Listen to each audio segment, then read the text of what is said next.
Eli wasn't expecting anyone when the doorbell rang. He opened the door slowly, still holding his half-filled coffee mug. Standing outside was a tall alien woman with soft silver skin and wide blue eyes that almost glowed under the morning light. She wore a long dark coat and carried a smooth black case. "Are you Eli Carter?" she asked in a calm, clear voice. Yeah, he said, confused. "I'm Nara. I'm here for the research program. You were selected as the human test subject." Eli blinked. "The what?" Nara tilted her head slightly, as if trying to understand his confusion. "The interspecies emotional study. I am here to study human bonding and emotions. The Science Council said you agreed." Ellie's memory flickered. Oh, the government's new cultural exchange program. He had filled out a form months ago. It promised good pay and a free living assistant. He didn't expect to actually get picked. Right, he said. "Yeah, comin', I guess." Nara stepped inside, her movements quiet and graceful. She looked around the small apartment. Her eyes paused on the bookshelves, the old couch, the scattered photo frames. She pulled out a tablet and tapped on it. "This will be my new observation space," she said. Double quotes, "Great." Eli muttered, sipping his coffee, "Just don't break anything." Nara sat down on the edge of the couch and pulled out a notebook. "My task is to study how humans form romantic bonds. My people don't experience emotions the same way. I must learn through close observation." Eli sat across from her, still unsure how to feel about all this. "So, what does that mean?" "Exactly." She looked at him seriously. "You will go about your normal life. I will watch. I will ask questions. Sometimes, I may ask you to act out specific behaviors related to human affection. Hugging, gift-giving, conversation, anything that shows connection." He raised an eyebrow. "So I'm supposed to pretend to date you?" "Not pretend," Nara said.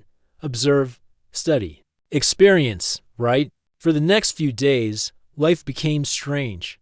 Nara followed him everywhere. She asked about everything: why he chose his socks, why he drank coffee in silence, why he always paused before locking the door.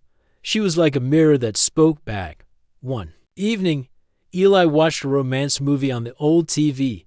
Nara sat beside him, taking notes. "Why is the male character bringing her flowers?" she asked. "Because he likes her. It's romantic." "Does giving plants make someone like you more?" Eli laughed. "Not always. It's the meaning behind it." She wrote that down. "Symbolic offerings." Noted. She tried to copy it the next day. While Eli was cooking, Nara returned from outside holding a strange-looking flower. It had 3 petals and glowed slightly. "I offer this to you," she said, handing it to him. Eli blinked.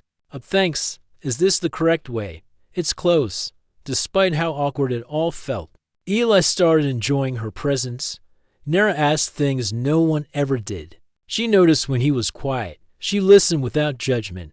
Sometimes, when he laughed, she would smile just slightly, like her body was trying to copy a feeling she didn't yet understand. One night, it rained heavily. Eli made tea and sat by the window. Nara joined him. "Why do humans like the sound of rain?" she asked. "I don't know," Eli said. "Maybe it feels peaceful." She stared at the rain for a long time. "We don't have rain on my home planet, only mist and sandstorms." Eli looked at her. "Do you ever miss it?" "I miss the colors," she said softly. "But I don't miss being alone." He didn't say anything to that. He just handed her the tea. She accepted it without words. From that day on, she started acting a little different. She stood closer. Her questions were softer. And sometimes she didn't ask anything at all. She just watched him with quiet eyes. Nara kept taking notes, but something else was happening.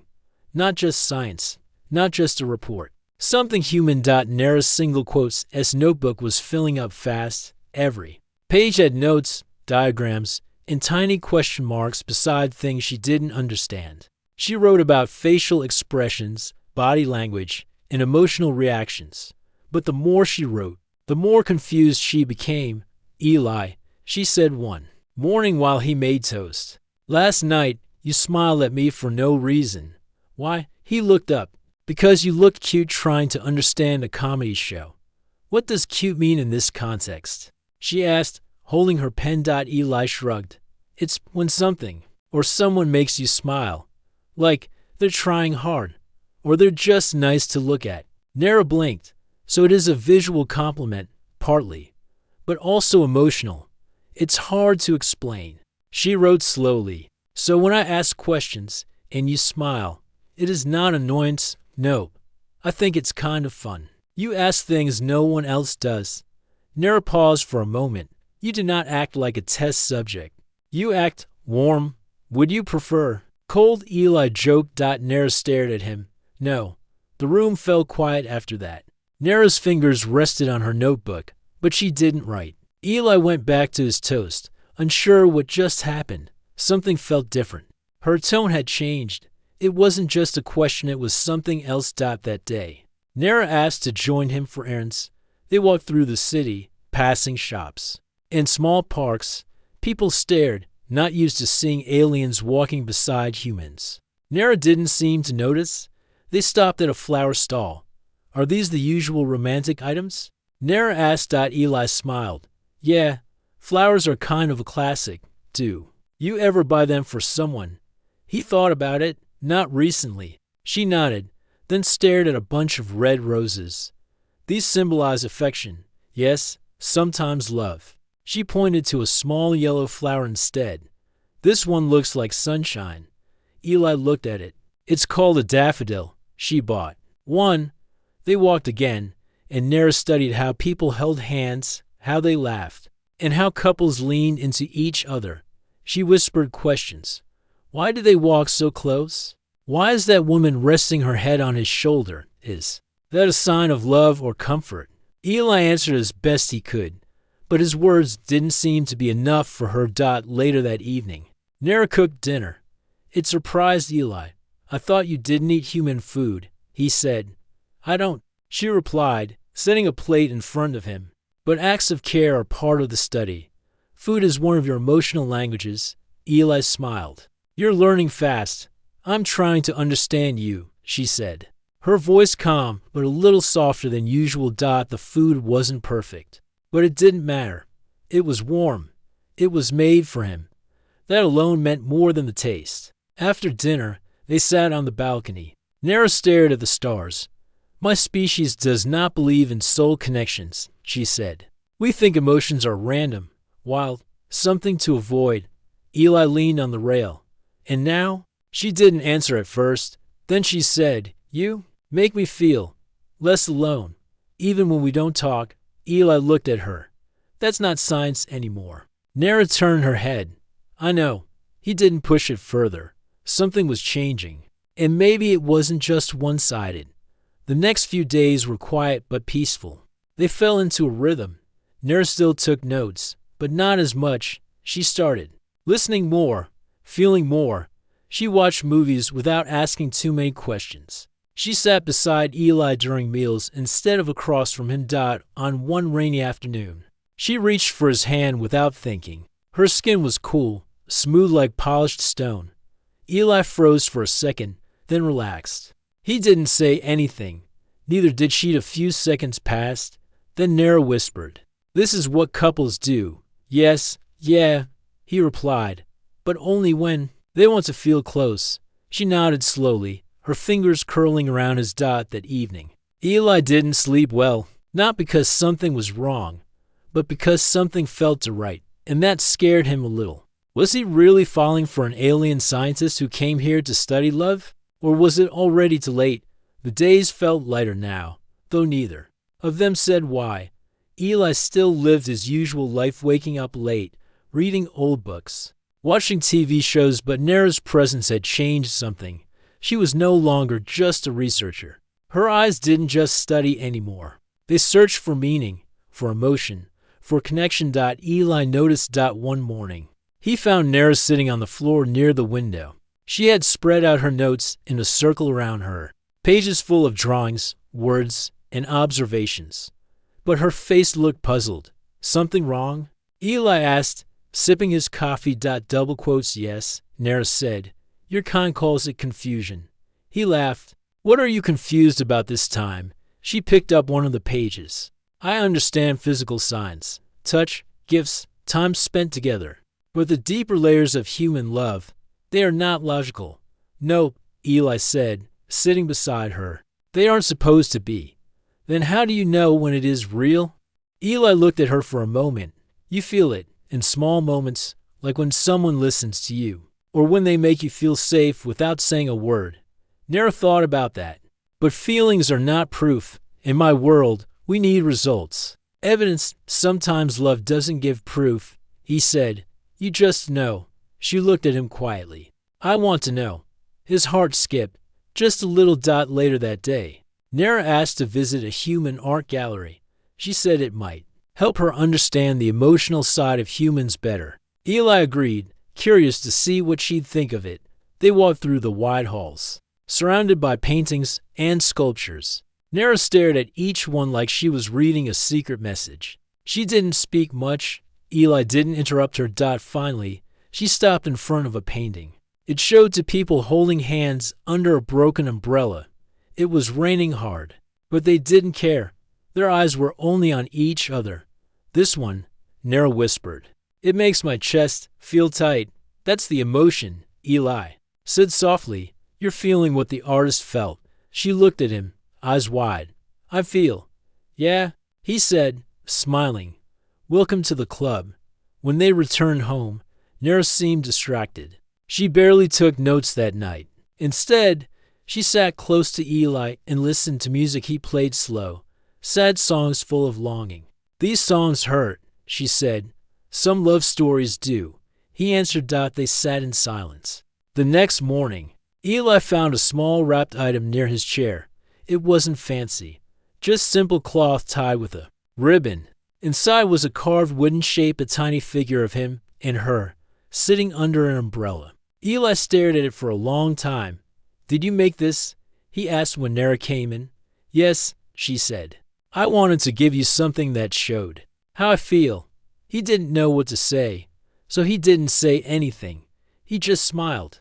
But not everything was calm. That same evening, Nara received a message on her device. She read it in silence, then lowered her head. Is something wrong? Eli asked. My superiors are asking for updates, she said. They want to know if I have kept proper distance. They are concerned. Eli frowned. What does that mean? They believe I may be influenced by the subject, Nara replied. They think emotions have clouded the study, have they? Eli asked. Nara didn't answer right away. I think, yes. Eli felt a heavy weight in his chest. So, what happens now? I must choose, she said quietly. Continue the study or end it, and if I end it, I may be called home. Eli looked down at the little wooden carving. And what do you want? Nara didn't answer with words. Instead, she walked to him, stood very close, and gently placed her hand over his chest. I want to understand this, she said. Not for science, not for reports, but for me. The air between them felt still. Something was changing, growing. And neither of them wanted to stop it. The days following the message from Nara's superiors felt different. Eli couldn't shake the feeling that something was changing, something big, and it wasn't just in Nara's behavior. He felt it too, and the way his own heart seemed to skip whenever she was near. The simple act of her being there had started to mean more than he was willing to admit. Nara seemed quieter these days. She still studied him, still took notes, but her eyes were different. They lingered longer than before, and there was a softness in her gaze that wasn't there at the beginning. It was like she was trying to figure something out, not with her pen and paper, but with her heart. One afternoon, Eli sat on the couch reading a book when Nara entered the room. Holding a small device in her hand, she looked at him with an unreadable expression. Eli, she said softly, I need to talk to you. He looked up from his book. What's going on? She sat down beside him, placing the device on the coffee table. I received another message from my people. They're insisting that I end the study now. They think I've crossed a line. Ellie's heart tightened. What do you mean by crossed a line? They believe that I may have developed feelings for you, Nara said, her voice calm but heavy with meaning. Feelings that interfere with the research. Eli swallowed hard. It hit him then how much he cared for her, how much he had started to rely on her presence, on her gentle, curious nature. It wasn't just about being a test subject anymore. It was about something deeper. "Do you feel that way?" he asked quietly, his voice betraying the uncertainty. In his chest. Nera didn't answer right away. She sat still for a long moment, her eyes looking straight ahead. Then, in a soft voice, she said, "I don't know what I feel, Eli, but I know it's not like anything I've ever felt before." Eli reached out, taking her hand gently. "What do you want, Nera?" She turned to face him. For the first time, her usual composure seemed to falter. "I want to choose," she said softly. "I want to choose what feels right, not what others expect of me." Ellie's heart was racing now. He wasn't sure what the future held, but in that moment, he knew one thing: he didn't want to let her go. Not like this. Not when things were just starting to feel real. "Then choose," he said, quietly, squeezing her hand. "Choose us." Her eyes searched his face, looking for something that wasn't there before. She found it in him, something real, something that didn't need to be explained with science or reports. It just was. Nera leaned in, her forehead resting gently against his. "Eli," she whispered, "I don't know what love is, but I think I'm starting to feel it." Eli smiled softly, his hand brushing through her hair. "You're not alone, Nera. You're not alone in this." For a long time, they sat there, their hands intertwined. The weight of the world seemed to fall away, leaving just the two of them. They didn't need words anymore. The connection between them was undeniable, unspoken, yet clear in every small gesture, every quiet look. The next few days were filled with uncertainty. Nera's superiors demanded regular updates, but she ignored them, choosing instead to spend her time with Eli. They went for long walks, talking about everything and nothing at all. They laughed at the oddities of human life and shared stories of their childhoods. Nera told Eli about her home planet, how it was cold and barren, a place where emotions were discouraged. She spoke of her people's obsession with logic and how, at first, she didn't understand the need for affection, for love. Eli listened, his heart growing fonder of her with every word. He shared his own stories too, about the war he had fought in, about the loss he'd felt, and how he had never really understood what it meant to love someone until now. One evening, after a quiet dinner together, Nera turned to him, her eyes serious. "Eli, I've made a decision." He looked at her, his heart skipping a beat. "I want to stay." She said, "I want to stay here with you, not as a researcher, not as an outsider, but as someone who wants to learn what it means to be with another person, to share in their life, to care." Ellie's chest tightened with emotion. "You want to stay?" he asked, his voice barely a whisper. "Yes," Nera said, her voice steady and filled with certainty. "I choose this. I choose you." Eli pulled her close, his arms wrapping around her in a way he had never done before. It wasn't just an embrace, it was a promise to be there, no matter what came next. As they held each other, the world outside seemed to fade away. Nothing mattered but the two of them, and for the first time, Nera didn't feel like a scientist studying a subject. She felt like a person who was loved, who was learning to love in return. And for Eli, that was all he had ever wanted. The decision was made. Nera would stay. There was no turning back. For the first time in months, the pressure from her superiors seemed far away. The constant reports, the scientific observations, all of that was now secondary. All that mattered was the quiet life she was beginning to build with Eli. The days passed slowly, and yet every moment felt important. Each time they spoke, shared a laugh, or simply sat together in silence, Nera felt something inside her shift. She was learning more about human love than she ever could have through data alone. And with each lesson, she realized just how much she had already changed. Eli, too, felt the change. In the beginning, he had been nervous about how this all might end. He was no scientist, no expert on emotions. He had always been content with his simple life, his quiet routine. But with Nera's presence, everything had shifted. He wasn't just living anymore. He was feeling, deeply, in ways he hadn't thought possible. One afternoon, after a long walk through the park, they sat on a bench. The sun was low in the sky, casting a warm, golden glow across the trees. Nera looked over at Eli, her eyes soft, the kind of softness that spoke volumes. Eli, she began, I think I understand now what it feels like to love someone. He turned to her, surprised by the quiet intensity in her voice. What do you mean? Before, I only saw love as a concept, a thing to study. But now, I see it in the way you listen to me, in the way you make me laugh, in the way you're always there, even when you don't have to be. Ellie's heart skipped a beat. He had always tried to show her kindness, to be there for her. But hearing her say those words made everything feel different. You really mean that? Nera nodded. Yes, it's not just the things you do. It's how I feel when you do them. It's like I'm not just observing anymore. I'm part of something real. Eli reached for her hand, their fingers intertwining. It was a simple touch, but it felt like everything. They didn't need to say more. Their connection was stronger than words. Over the next few weeks, their relationship deepened.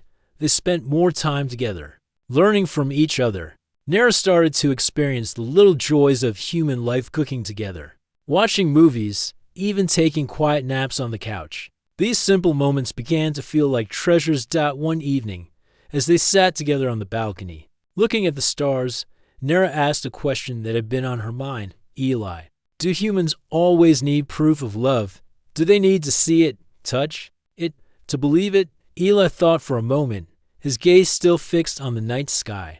Maybe, he said, but I think love is different for everyone. For some people, it's about doing big things, gestures, surprises. But for others, it's in the quiet moments, the ones that no one else sees.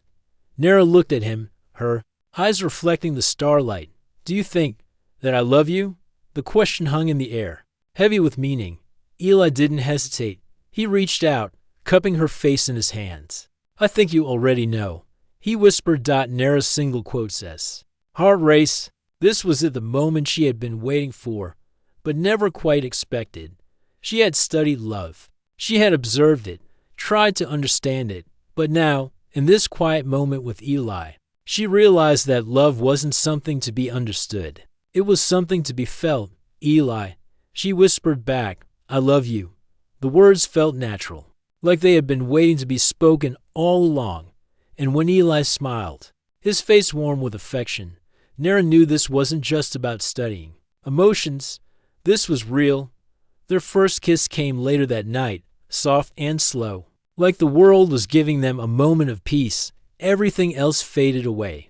There was no need for questions, no need for answers. Just the two of them, wrapped in the warmth of their shared affection. The following weeks were filled with small moments of joy. They celebrated simple victories, learning to cook together, figuring out how to compromise when they disagreed, and enjoying each other's company. Nera no longer needed to write down every observation. She was living it. But even as they grew closer, there was a part of Nera that remained unsure. She had crossed a line. She had become something more than just a researcher, and now the future was uncertain. Would she be able to stay on Earth? Would her people accept that she had chosen to stay for love instead of science? One evening, as they sat together on the couch, Nera turned to Eli. I've been thinking, she said softly, about what happens next, about what my people will think. Eli placed his hand on hers. We'll figure it out together, he said. Whatever happens, we're in this together. That's what matters. Nera smiled, a soft smile filled with hope. Yes, she whispered, together. And in that moment, she realized something important. Love wasn't about answers. It wasn't about perfect understanding. It was about finding someone who made you feel complete, even in the most uncertain of times. The weeks had passed by quietly, but something in the air felt different now. Eli and Nera had settled into a rhythm, one that was comfortable, warm, and filled with moments of laughter. They didn't talk about the future often, but it was always there, lingering in the background. A question neither of them dared to ask out loud. Everything between them had changed. What had started as a study, a simple research project, had transformed into something deeper, something more profound. But in the silence of their shared moments, there was still that underlying uncertainty. Nera had chosen to stay, but her people were still watching, still sending messages, still expecting results. She didn't know how long they would allow her to stay before they called her home. One afternoon, as they walked through a quiet park near Ellie's apartment, Nera looked at him, her expression serious. "Eli," she said softly, "I've been thinking about my people, about the study. I don't know how long they'll let me stay here with you." Eli stopped walking and turned to face her. "What do you mean?" "They've already sent several reminders," Nera continued. "They want updates. They want to know if I've reached a conclusion, if the research is complete. But I can't give them an answer. I can't measure what I feel for you with data." Ellie's heart tightened. He had been afraid of this moment. "What are you going to do?" She looked up at him, her blue eyes filled with uncertainty. "I don't know. Part of me feels like I'm betraying them by staying. Part of me wonders if I've been too selfish, focusing on my feelings instead of the bigger picture." Eli took a deep breath, his hand brushing hers. "Nera, this isn't about them anymore. This is about us. You've given up so much for the study, for your people. But now, it's time to choose what makes you happy, choose what feels right." Nera's eyes filled with emotion, and she nodded slowly. "I don't want to leave. I don't want to go back to a life where emotions don't matter, where I don't feel like this." Eli stepped closer, his hand resting on her shoulder. "Then, stay," he whispered. "Stay with me. We'll figure it out, together." She smiled, a small but sincere smile. "You make it sound so simple." "Maybe it is," Eli replied, his voice steady. "Love isn't about complications or answers. It's about being with someone who makes you feel safe, who makes you feel alive. And that's what you do for me." The air between them felt warmer now, the weight of the world momentarily forgotten. Nera had found something she never thought she would, a place where she could feel, where emotions were no longer a thing to be studied, but to be experienced. Over the next few days, Nera made the decision to send one last message to her superiors. She didn't ask for permission to stay. She simply told them that her research was complete, that she had found what she needed to understand. And it wasn't just about data. It was about love, about the connections that couldn't be explained by charts and graphs. Eli stayed by her side as she sent the message. He didn't ask her what it said, didn't need to know. He just knew. Then whatever came next, they would face it together. Later that evening, after she had sent the message, Nera turned to Eli. "I did it," she said quietly. "I told them I'm staying." Eli smiled, his heart full. "I'm glad. Because I don't want to imagine a future without you." She leaned in, kissing him gently. The kiss was soft, but it carried with it all the emotions. They had both been holding back: fear, longing, hope, and something deeper, something unspoken. When they pulled away, Nera looked at him, her eyes filled with gratitude. "Thank you," she whispered, "for being here with me, for helping me find what I didn't know I was looking for." "I should be thanking you," Eli said. "You've made my life brighter, Nera. You've taught me what love really is." The days that followed were filled with peace. Nera and Eli spent time exploring the city, cooking meals together, and laughing at old movies. They learned to navigate life, not as a scientist and her subject, but as to people who had found something rare and beautiful in each other. And though Nera's future on Earth was still uncertain, she no longer felt lost. She had found her place, her home, in the quiet moments with Eli. The answers she had been searching for weren't found in data. They were found in her heart. As they sat together on the balcony one evening, watching the stars, Nera rested her head on Ellie's shoulder. "Eli," she whispered, "this is real, isn't it?" He smiled softly, kissing the top of her head. "Yes," he said, "this is real." And in that moment, Nera knew that love wasn't something to be measured. It was something to be lived, something to be felt in every touch, every smile, every quiet moment shared with someone who truly cared. Time had passed, and yet everything still felt new. Nera and Eli had grown into a life together, one they had never expected but had come to cherish. They spent their days learning from each other, growing together, and finding new ways to love. It was a quiet life, a simple life, but it was theirs, and it was enough. But even as they settled into this new chapter, the world outside continued to turn. Nera's superiors had finally accepted her decision to stay, though they had warned her that her actions would not go unnoticed. There would always be questions, always expectations, but Nera no longer feared their judgment. She had found something far more important than approval. She had found love. One evening, as they walked through the city, hand in hand, Nera paused and looked at Eli. "I've been thinking," she said, her voice soft but serious. "About what?" Eli asked, stopping beside her. "About how much we've changed," Nera began. "When I first arrived here, I didn't understand anything about emotions, about love. It was all so foreign to me. But now, I feel different. I feel more human. And it's because of you." Eli smiled, his heart warming at her words. "You've taught me a lot too," he said. "About patience, about how to really care about someone. I never knew what it meant to love until you came into my life." Nera looked up at the sky, her gaze thoughtful. "I used to think love was a weakness, something illogical, something that clouded judgment. But now, I see that it's the opposite. Love makes us stronger. It gives us the courage to face the unknown, to make choices that scare us, and to hold on to each other even when the world feels uncertain." Eli squeezed her hand, pulling her closer. "I couldn't agree more." They stood there for a moment, just looking at the city. Around them, the lights shining like stars in the distance. Life was still full of questions, full of unknowns, but for once, they didn't feel afraid of them. Together, they had learned to face whatever came their way. The next few days were filled with small joys, simple moments that were becoming more meaningful. They cooked dinner together, their laughter filling the apartment.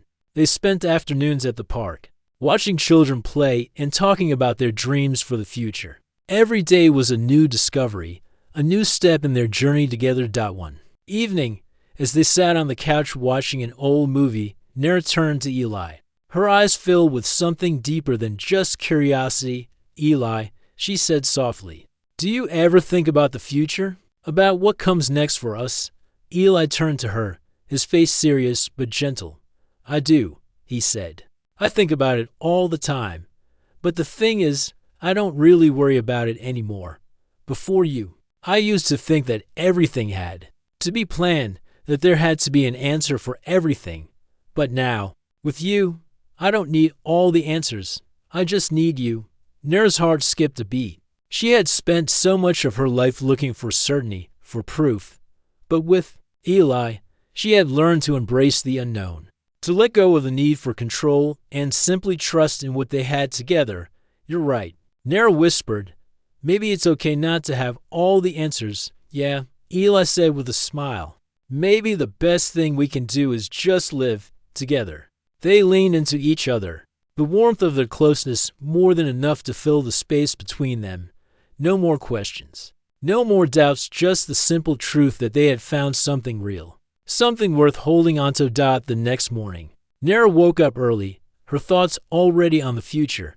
It was time to make a choice, a final decision. Eli had been everything she never knew she needed. He had shown her the depth of human emotion, the beauty of vulnerability, and the power of love. She had learned more than she ever could have imagined.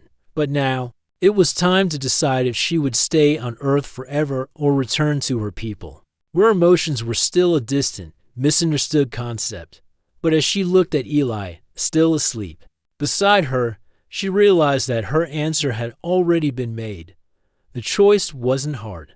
It wasn't about science or logic or expectations. It was about love, about choosing to stay with the person who made her feel alive, who made her feel more human than she had ever felt before. Eli stirred, waking up to the soft light of the morning.